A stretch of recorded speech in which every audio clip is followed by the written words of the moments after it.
From this process come the high-grade alloy steels, such as stainless and all sorts of special steels with special qualities. And then there are the open hearths. While the roaring flame and fireworks from Bessemer converters still provide a thrilling spectacle, and capacity for producing steel in the electric furnace has been increasing in the last few years, 90% of steel today is produced in open hearth furnaces. I wasn't looking for this one. I was looking for something else in the Department of Labor archives, a report on workplace fatalities in the steel industry, published during the Progressive Era, when I came across a paragraph in a journal called The Factory Inspector. The journal was the unofficial publication of the International Association of Factory Inspectors, and between 1902 and 1907, it published accounts gathered by state labor bureaus of industrial accidents across the country. Most of the entries are short, a few lines, a date, a location, a body count, but this one had a sentence in it that stopped me cold. At a steel mill in Butler, Pennsylvania, a heavy pot of hot metal spilled molten steel onto wet sand, causing a huge explosion which destroyed part of the plant. Streams of hot metal poured down on the workmen, engulfing and literally cooking some of them. Literally cooking. That is the language of a federal inspector describing what happened to human beings in a foundry in western Pennsylvania in 1907. He was not being dramatic. He was not reaching for effect. He was describing a physical process that the English language does not have a precise word for. The temperature of liquid steel inside a foundry ladle is roughly 2,800 degrees Fahrenheit.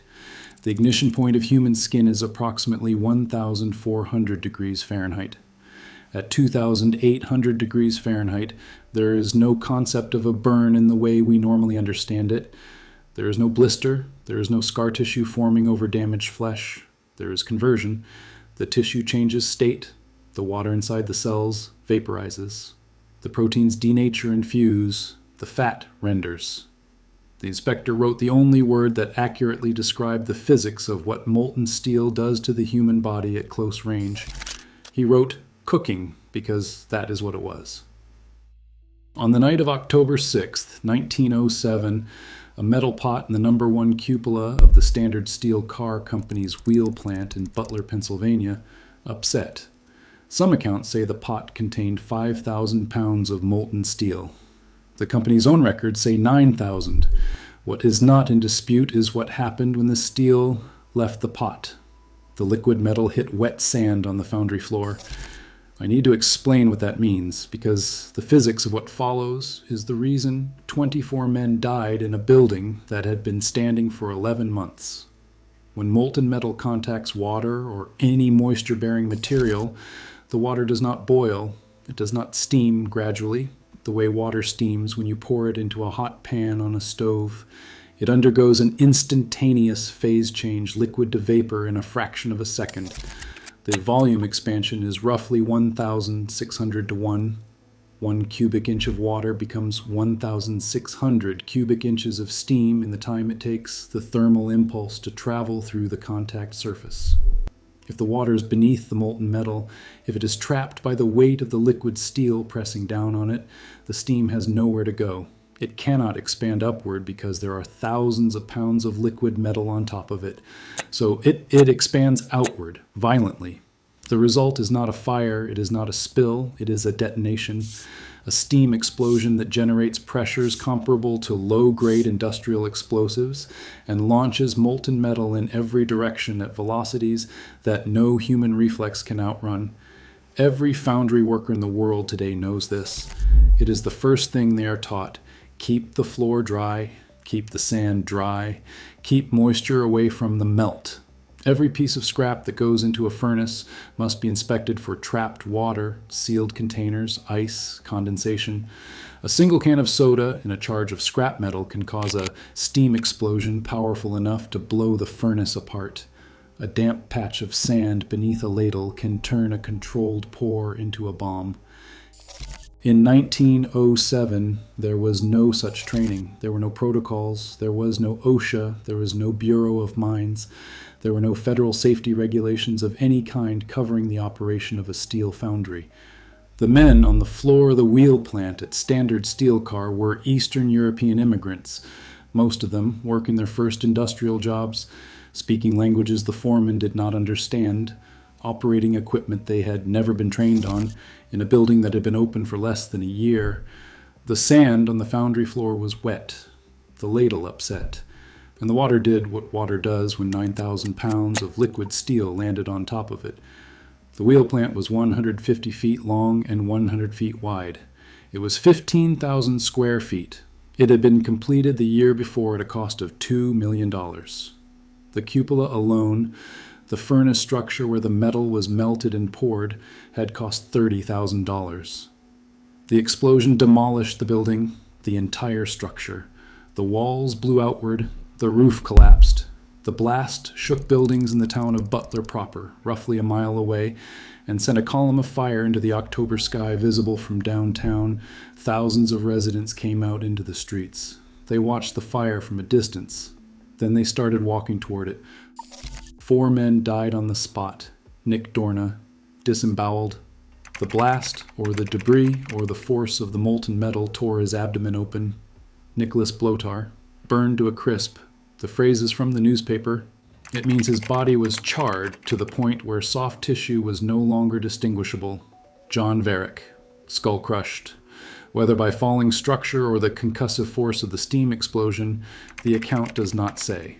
A 4th man, unknown, totally dismembered. His body could not be reassembled into a recognizable form. His name does not appear in any account I have found.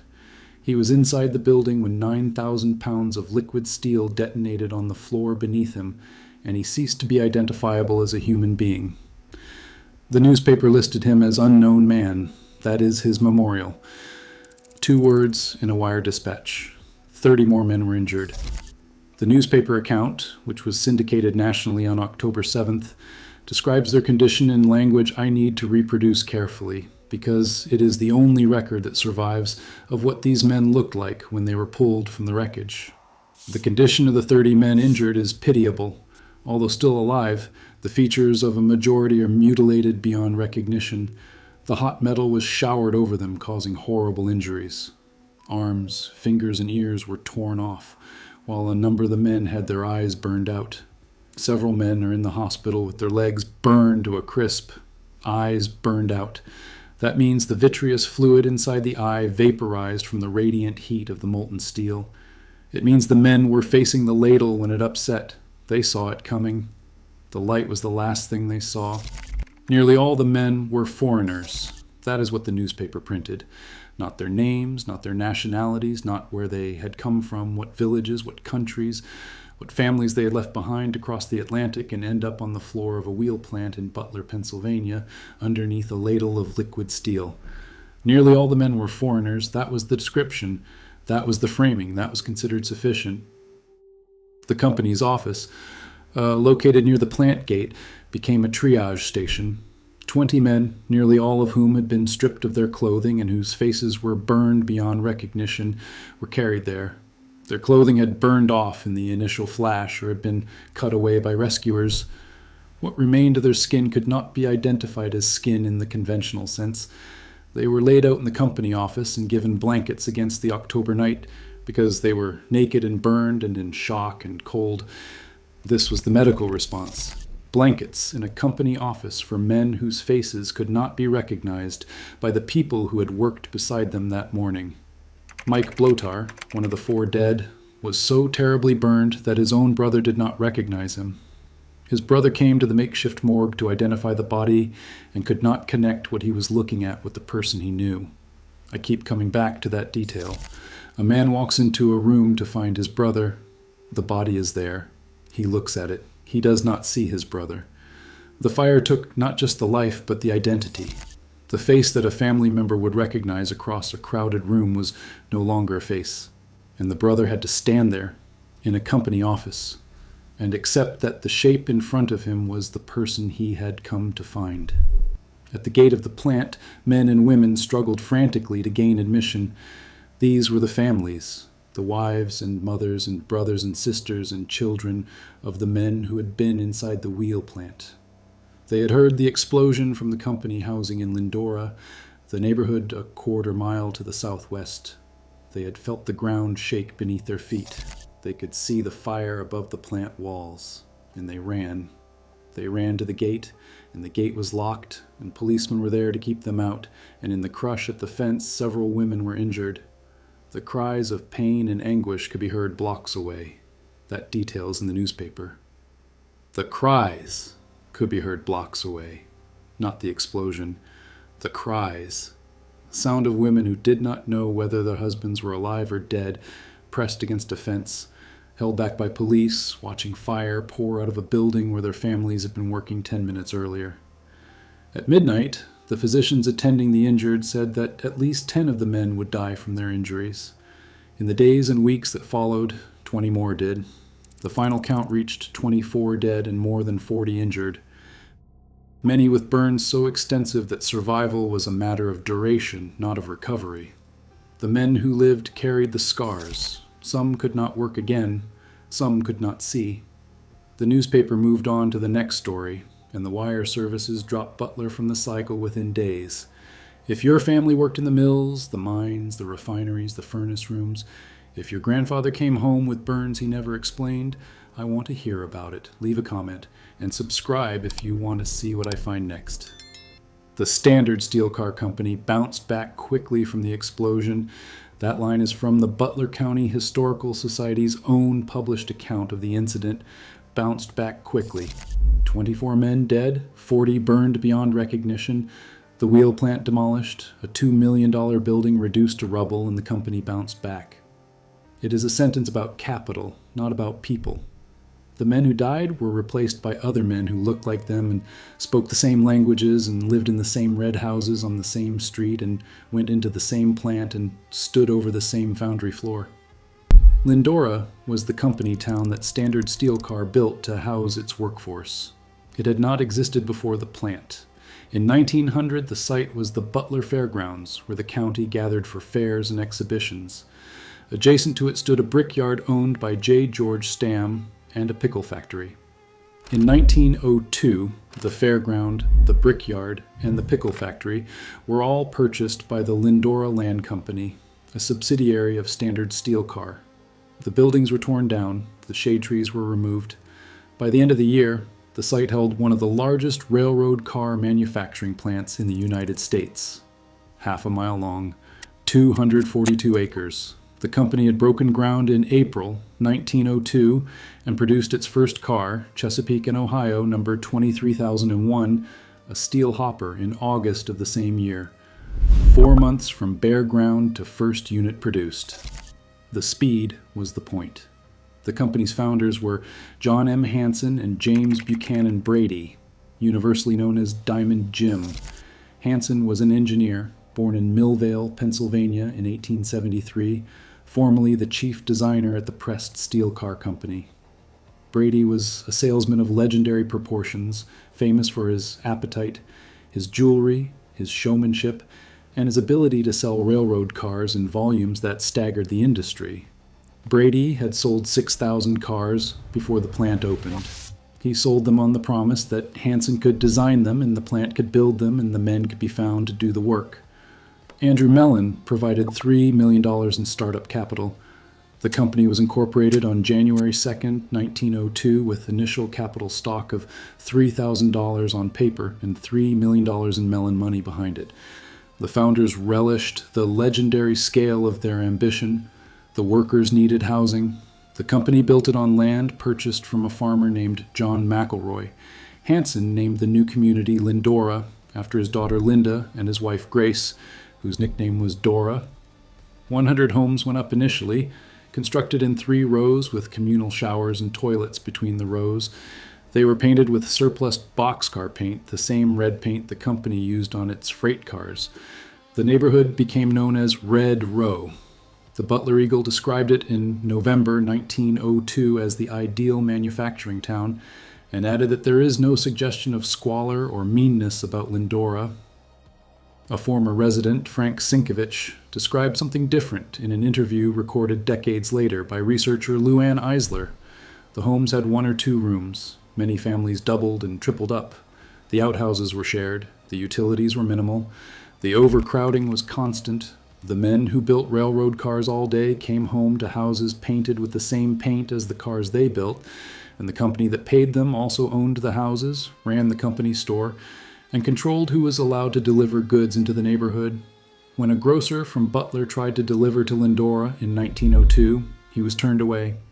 The company store already provided for Lindora's needs. There was no room for outside commerce. By 1903, the plant employed 3,000 men. By 1907, production peaked at 29,411 railroad cars in a single year, 2,836 of them built in the month of January alone. The company was producing 125 cars per day at its peak. Hanson's design philosophy was the opposite of his former employers. Pressed steel car built each component from custom-pressed sheet steel with expensive proprietary dies. Hanson used standard steel shapes already available from the mills at low cost. Standard channel, standard angle, cheaper to buy, faster to assemble. The company's name was the Philosophy. Standard steel car, not custom, not precision. Standard, fast, cheap, volume. And the men who fed that volume were, in the company's own framing, interchangeable. They came from Hungary, Slovakia, Poland, Croatia, Italy, Ukraine, and a half-dozen other countries. They spoke languages the foreman could not understand. They received instructions they could not fully comprehend. And they worked. The Butler County Historical Society has noted that Standard Steel Car could have convincingly argued that, due to the number of languages spoken within the factory, accidents and injuries were inevitable. That line is not an indictment. It is an explanation offered by the Historical Society itself. The system was built on the assumption that a certain number of men would be hurt or killed, and the cost of that attrition was lower than the cost of training them in languages the company did not speak, or installing safety systems the law did not require. In 1907, there was no workers' compensation in Pennsylvania. That law would not pass until 1915, and it would pass in part because of what Crystal Eastman documented in the years immediately following the Butler explosion. In 1907, if you were injured on the job, your only option was a lawsuit, and the legal doctrines of the time offered your employer three defenses that labor historians call the unholy trinity. Contributory negligence meant that if you were even partly at fault, the company owed you nothing. The fellow servant rule meant that if another worker's negligence caused your injury, the company owed you nothing. Assumption of risk meant that if the hazard was a known part of the job and you had taken the job anyway, the company owed you nothing. Under these doctrines, 1 in 8 injured workers received any compensation at all. The other 7 received nothing. Their families received nothing. The company recorded the equipment lost and the production time lost and moved forward. In the same year the ladle exploded in Butler, a writer named William B. Hard published an article in a national magazine titled "Making Steel and Killing Men." He had gone to U.S. Steel's Southworks in Chicago, at that time one of the largest steel plants in the world, and documented what he found there. 46 workers killed in a single year. 598 seriously injured or permanently disabled out of a workforce of approximately 10,000. He described a man roasted alive by molten slag that spilled from a giant ladle when a crane hook slipped. Hard called steel-making war. He wrote that the mill exercised an almost diabolical hypnotism over the men who worked inside it. The accident rate for immigrant workers at Southworks was double that of English-speaking workers, 1 in 4 every year.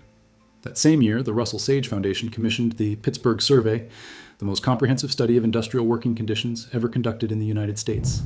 Crystal Eastman, a lawyer and reformer, was assigned to investigate every industrial death in the Pittsburgh area for a full year. She found 526 men killed in a single year in a single metropolitan area, in mills and mines and rail yards and construction sites. She then tracked the survivors, not just the dead, the ones who lived after. She counted them. 45 one-legged men, 100 hopeless cripples walking with crutch or cane for the rest of their lives, 45 men with a twisted, useless arm, 30 men with an empty sleeve, 20 men with but one hand, 60 with half a hand gone, 70 one-eyed men. Eastman wrote that it is no wonder that to a stranger, Pittsburgh's streets are sad. Of the 526 deaths in the year she studied, 235 left surviving families. Of those families, 53% received $100 or less from the employer. More than half received nothing beyond hospital costs. In over half of all deaths and injuries, the employer assumed absolutely no share of the inevitable income loss. The widow bore it, the children bore it, the family bore it, not the company, not the stockholders, not Andrew Mellon, not Diamond Jim Brady, not John Hanson. The men in the wheel plant at Butler were part of this arithmetic. 24 dead, 40 or more injured. The newspaper listed 4 names and 1 unknown man. The Butler County Historical Society's account says 17 dead, not 24. The Wikipedia article says 4 dead instantly, 20 fatally wounded, 10 seriously injured. The factory inspector says 4 dead and 30 injured. The numbers do not agree because nobody counted carefully enough to make them agree. The men were foreigners. The count was approximate. The plant bounced back. 2 months after Butler, on December 6, 1907, an explosion at the Monongah Mines in West Virginia killed 362 coal miners. It was the worst mining disaster in American history. 171 of the dead were Italian immigrants. It made national news. Walter Winchell covered it. It led eventually to the creation of the Bureau of Mines. It is remembered. December 1907 is known in mining history as Bloody December. 5 separate mine explosions that month killed 703 miners. The deadliest decade in American coal mining history was 1900 to 1909. 3,660 miners dead in 133 disasters. 3,242 Americans killed in mine accidents in 1907 alone. Butler is not remembered. 24 men dead in a steam explosion caused by liquid steel hitting wet sand in a building that had been open for 11 months. And the event occupies a single paragraph in a Wikipedia article and a single page on a genealogy disaster archive. The men were foreigners. The plant bounced back quickly. The history moved on to Monongah, which was larger, louder, and killed more people. Butler disappeared into the record the way most industrial deaths disappeared in 1907, quietly, without memorial, without investigation, without anyone asking whether wet sand on a foundry floor beneath a ladle holding 9,000 pounds of liquid steel was a design choice or a death sentence. There is no memorial at the Butler site. The Standard Steel Car Company was acquired by Pullman in 1929 for $51 million in stock and $6 million in cash. It was merged into Pullman Standard in 1934 and operated until Pullman exited the railroad car business in 1982. The plant was sold to Trinity Industries in 1984. Trinity left in 1993. By 2005, the entire plant had been completely demolished. The half-mile-long factory that Diamond Jim Brady and John Hanson built on top of a fairground and a pickle factory in 1902 is gone. Not converted, not repurposed. Gone. The wheel plant that lasted 11 months before the ladle upset is gone. Red Row is gone. The company store is gone. What remains of Lindora is 4 churches. Saints Peter and Paul, Ukrainian Orthodox, St. Michael, Ukrainian Catholic, St. John's, Byzantine Catholic, St. Andrew's Orthodox. At one point there were 12 to 15 churches in Lindora, each congregation celebrating in a different language. 4 remain. They are the last physical evidence that thousands of Eastern European immigrants came to this valley and built railroad cars and lived in houses painted with freight car paint and buried their dead and raised their children and were described when they died in an explosion as foreigners. In 2011, a jumbo grain car built by Pullman Standard in June 1974 was restored and brought to Pullman Square in Butler. It serves as a monument to the workers of Standard Steel Car Company and Pullman Standard, a railroad car, standing in a square, named for the company, not the men who worked inside it.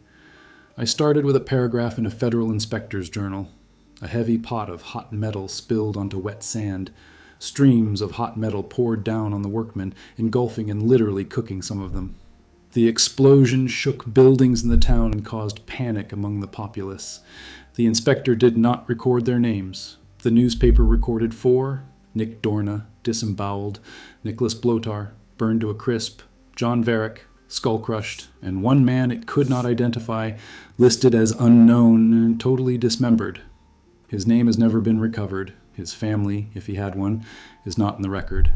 He came from somewhere in Eastern Europe to build railroad cars in Butler, Pennsylvania, and on the night of October 6, 1907, he stood on a foundry floor where the sand was wet and a ladle containing 9,000 pounds of liquid steel turned over above him, and the water expanded to 1,600 times its volume, and the building ceased to exist, and so did he.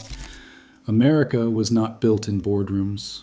It was built in the dark, inside furnaces under 40-ton weights, and sometimes inside a wheel plant that had been open for 11 months, standing on wet sand, underneath a ladle of liquid steel that nobody had time to think about before the water turned to steam, and the building and the men inside it ceased to exist. There are more of these stories, more machines, more furnaces, more men who went into the dark and came out different or did not come out at all. Subscribe if you want to see what I pull from the records next. If you want to see how the Bessemer converter changed the world before it broke it, that video is on screen now.